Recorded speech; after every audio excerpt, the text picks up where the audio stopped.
asalaamaaleykum yéen waa Sénégal maa ngi leen di nuyu ku nekk turam ak santam di leen ñaanal ku nekk fu mu jublu yàlla na fa yiwu yàlla jublu di leen wax attention jaaji bu xasal booy wax xam ngeen ci ku muy waxal ci Wally Seck lay waxal kon je dis encore attention ne touche pas mon pote. Vous savez que mon pote c'est qui? C'est Wally Ballago Seck. waaw Wally Ballago Seck nag li ma leen ci wax mooy que ni ku ko laal dig ma laal parce que man maa ko tuddee Wally Jaaga Seck. Wally Jaaga Seck nag dama ni am na défendre te am na ku koy défendre. Je suis un homme, je m'appelle Cissé Diadji, l'enfant unique en côté de son père. Et puis que je peux rien pour défendre quelqu'un, même quand je mouris je m'en fiche. waaw nit ku nekk am nga bés bi ngay juddu ak bés bi ngay dund ak bés bi ngay dee ñett yooyu moo am. waaw léegi nag yéen yàqkat yi laay wax yéen bande cochon yi yéen laay waxal tey moom am na yenn mots de gros yoo xam ni sax duma ko wax parce que gëj ngeen a wax ci Wally. waaw li ma leen di wax ni mooy que ni benn affaire la dama dégg am ñuy wax Iran Ndao pourquoi mu dem ci Wally Seck pourquoi mu dem ci Wally Seck dama ni leen waarekat bu mel ni Iran Ndao dañ ko namoon dañ ko gëjoon a gis parce que Ira dafa nekk nit ku dëgg nit ku xam yàlla xam li muy wax nekk taalibe xam jokk mbokk xam defar mbokk kon ñun dañoo ñàkkoon waarekat bu mel ni Ira li tax ñu ñàkkoon waarekat bu mel ni Ira Ndao parce que depuis Imam Sànqe dem Moustapha Gueye dem macha allah ñooñu yàlla na leen yàlla yërëm teere leen ajjana ju gën a rëy ci ajjana yi Firdawsi yal na leen fa yàlla teere ak suñu maam Maodo Sylla depuis ñooñu ñu dem dañoo namoon ku mel ni ñooñu Ira Ndao ñëw mel ni ñooñu dama ni ku bëgg mel ni Ira Ndao dangay dem ca daara ja tarbiyu jàng xam àdduna xam li yàlla wax xam li yenent bi wax nekk ci njaaxaaneelu sénégalais yi doo faral kenn fu dëgg nekk nga nekk fa bu dëgg jotee nga wax ko. Ira Ndao bu ko neexee Wally woo ko mu dem bàyyam la te nitu diine la waaw dama bëgg Sénégal dañ leen bàyyi wax ji nañu liggéey rek moo mën a am solo lu dul liggéey amul solo topp ci doomu jàmbur ji suba ak ngoon guddi ak bëccëg c'est pas normal. nañ leen bàyyi yàqante yi te ñu liggéey te gëm yàlla yéen imam yi nga xam ni que yéen a ngi nekk ci problème mu nit ñi kurti am ngeen lu leen doy boole leen ngeen nekk benn pardon ngeen baal ma ci wax ji boo leen boolee nekk benn ngeen dem lijjanti problème mu Taib Socé problème boobu ñu ko wax yéen imam yi ngir yàlla boo leen dajaloo woon woote woon comme ni ngeen singali woon Wally Seck ci singalu naafeq ngeen woote dajaloo billahi waxuma la sax ñun de am na nitu yàlla yi nga xam ne waxuma la sax nitu yàlla waxuma la sax Wally Seck ci boppam rek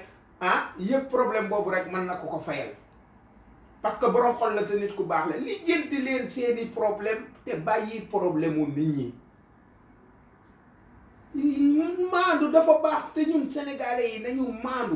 maandu dafa am solo ci àdduna maandu boo ko defee rek yàlla dimbali la nañ leen bàyyi yàqante bi nañ leen bàyyi tooñ bi nañ leen suturalante ci àdduna bi te bàyyi yàqante kër goo gis tas na vraiment que ça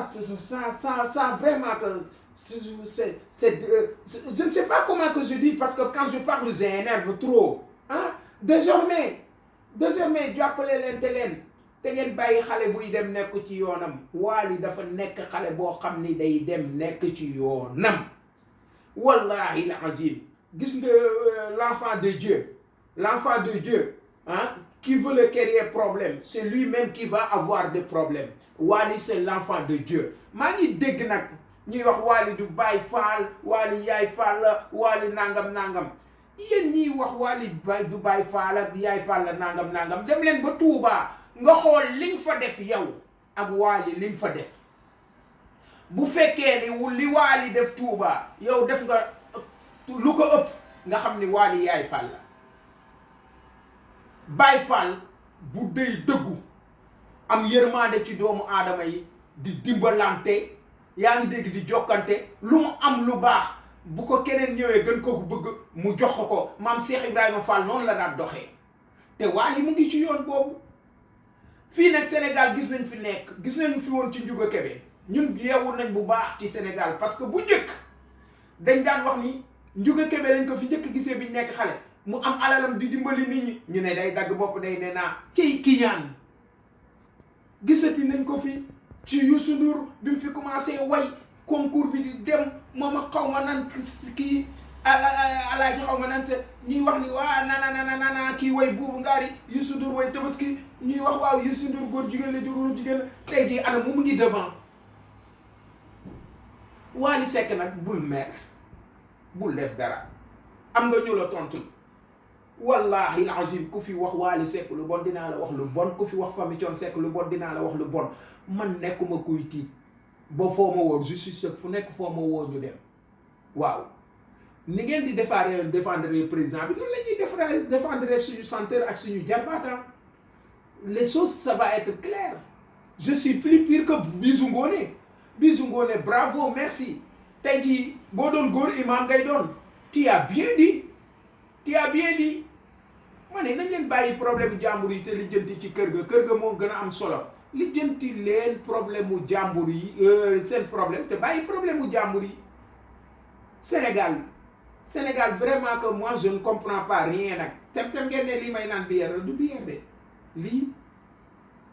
xool leen ko bu baax Coca-Cola la butéel baa ngi nii nay leer nag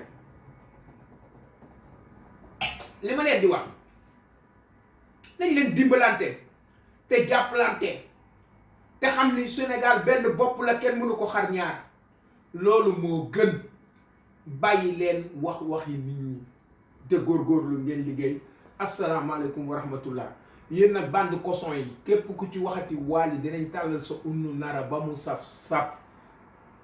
Big up je t'aime Wally je t'aime la famille Thione Seck et puis que je vous respecte Thione li nga wax dëgg la Sénégal buñ ko doon séddale di nga ci bari comme na nga ko waxee woon sama gars yi respect Thione Seck tonton Thione lañ wax ñun Wally Diaga Seck gars yi Big up merci je vous aime tous les fans Wally Seck je vous aime Ira je vous aime merci wassalam